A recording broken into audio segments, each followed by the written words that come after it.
Good morning, everyone. Good morning, sister. So, as you know, I am Lokesh from class 10 standing in front of you all, and today I am here for telling you a little story. आज मैं आप सभी को एक छोटी सी कहानी सुनाना चाहूंगी और वो कहानी बेस करती है कि अगर किसी की लाइफ में इतनी मुसीबत हो तो भी क्या वो दूसरों के बारे में सोच सकता है. If someone is facing so many problems, there are literally so many problems in the life of someone, and even then the person is thinking about others. So this story tells us about such a human being. एक लड़का जिसके माता और पिता दोनों ही गुजर गए. जब वो पैदा हुआ तो माँ गुजर गई, कुछ समय के बाद पिता गुजर गए.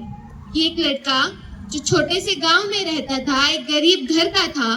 पहले मम्मी गुजर गई और फिर पिता गुजर गए. छोटी सी उम्र में अगर किसी की लाइफ में इतनी बड़ी घटना घट जाए कि उसके माँ और बाप दोनों गुजर जाएं, तो उस लड़के के लिए इतना मुश्किल होगा अपने आप को, मतलब सेल्फ मोटिवेट करना कितना मुश्किल होता है उस टाइम पे. तो एक छोटी सी उम्र में ही जिसने अपने आप को संभाला और खुद पैसे कमा करके खुद अपना जीवन यापन किया, तो कुछ समय बाद उसकी लाइफ में बहुत बड़ी बड़ी प्रॉब्लम्स आई. तो उसने हंसकर सभी को सहा. अपना उसका एक ही रूटीन होता था कि उठा, काम किया, खाना खाया और सो गया. लाइफ में कोई था ही नहीं, अकेला बेटा था और माँ बाप भी गुजर गए थे, तो वो अकेला रहता था. तो वो मतलब खुश तो अपने आप को रखने की बहुत कोशिश करता था, लेकिन अगर किसी की लाइफ में इतनी मुसीबत हो तो मुझे नहीं लगता शायद वो इंसान कहीं खुश रह सकता है. फिर भी उसने अपने आप को सेल्फ मोटिवेट किया, खुश रखा. उसके बाद में जब उसे एक दिन लगा कि हाँ कोई तो ऐसा होगा जो मेरे को कुछ सॉल्यूशन दे सकता है, तो उसे ऐसे हुआ एक दिन कि जैसे उसने 4 रोटी बना रखी थी और उसने प्लेट में डाल करके रख रखी थी. तो उसे वैसे वो बाहर ऐसे ही रहता था एक झोपड़ लगा के, तो वो गया ऐसे ही बाहर चला गया, तो आके देखा तो उसने सिर्फ 3 रोटियां थी. तो ऐसे ही 2-3 दिन हुआ उसके साथ लगातार. तो चौथे दिन वो वहीं पर बैठ गया छुप करके कि आज तो मैं ये देखूंगा कि मेरी रोटी लेकर कौन जा रहा है. तो जब वो वहां पर बैठा तो उसे एक बूढ़ी औरत मिली. तो उसने उस बूढ़ी औरत से कहा कि मैं तो खुद ही 4 रोटियां बनाता हूँ और आप उसमें से भी एक ले जाती हैं, और मैं पूरे दिन बस 4 ही रोटियां खाता हूँ और मेरे अंदर इतनी एनर्जी भी नहीं होती कि मैं 3 रोटियों से काम चला लूँ. तो उस बूढ़ी अम्मा ने उसको कहा कि ये मेरी किस्मत की रोटी है इसलिए मैंने ले ली. तो उसने कहा कि मैं बहुत गरीब हूँ. तो उस बूढ़ी अम्मा ने कहा कि यहाँ पर पास में गौतम बुद्ध जी रहते हैं, आप उनके पास जाइए और उनसे अपनी समस्याएं बताइए. तो उसने ऐसा ही किया. तो जब वो जा रहा था तो रास्ता काफी लंबा था. लंबे रास्ते में उस टाइम पे ऐसे हमारे पास कुछ सोर्स होते नहीं थे जैसे बाइक वगैरह, तो पैदल ही लोग यात्रा किया करते थे. तो जैसे वो जा रहा था तो रात हो गई काफी, और उसे लगा कि रात को ऐसे किसी देश में यात्रा करना शुभ नहीं होता. तो वो ऐसे ही जाने लगा कि कोई तो मुझे एक आवाज दे दे रहने के लिए रात को.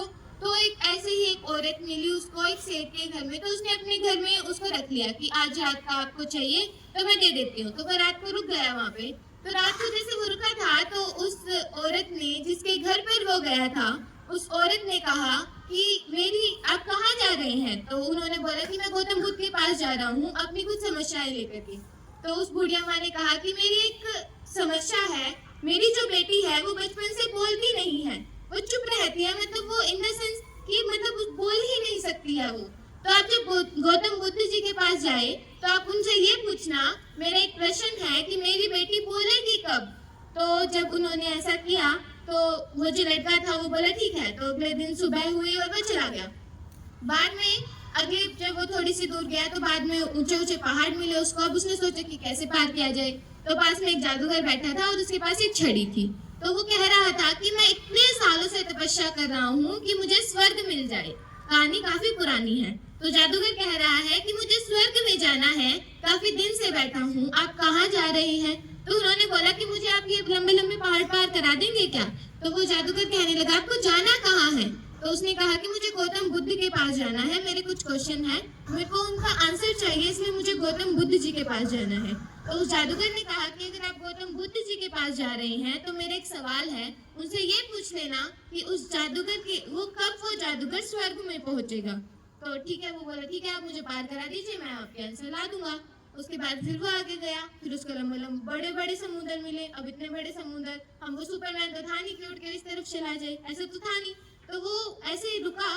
तो फिर उसे मिला एक टॉर्टोइस. टॉर्टोइस समझते हो, कछुआ, बड़ा सा कछुआ. तो उसने कहा उससे कछुए से कि आप क्या मुझे समुद्र पार करा देंगे? तो उस कछुए ने बोला कि आपको जाना कहाँ है? बोला कि मुझे गौतम बुद्ध जी के पास जाना है और इसे पार करना है। तो उसने बोला उस कछुए ने कि मेरा एक सवाल है, मैं इतने दिन से हूँ और ड्रैगन बनना चाहता हूँ, क्या आप गौतम बुद्ध जी से ये पूछ लेंगे कि मैं ड्रैगन कब बनूंगा? तो उसने कहा ठीक है चलो आपका भी सवाल पूछ लेंगे। तो वैसे ही गया, पहुंच गया गौतम बुद्ध जी के पास। अब वहां पर गौतम बुद्ध जी बैठे हैं और उन्होंने कहा कि आज मैं सिर्फ 3 सवालों के जवाब दूंगा। अब जब 3 सवालों के जवाब देंगे तो या तो वो उन तीनों के सवाल पूछेगा या वो खुद के जितनी उसकी प्रॉब्लम्स थी उसके बारे में पूछेगा। तो अगर आप वहाँ होते तो हम क्या सोचते कि छोड़ो दूसरे तो क्या ही है, हम खुद का सोचेंगे। बट उसने क्या किया कि उसकी लाइफ में ज्यादा बड़ी प्रॉब्लम है, उनकी लाइफ को सुधारना भी जरूरी है।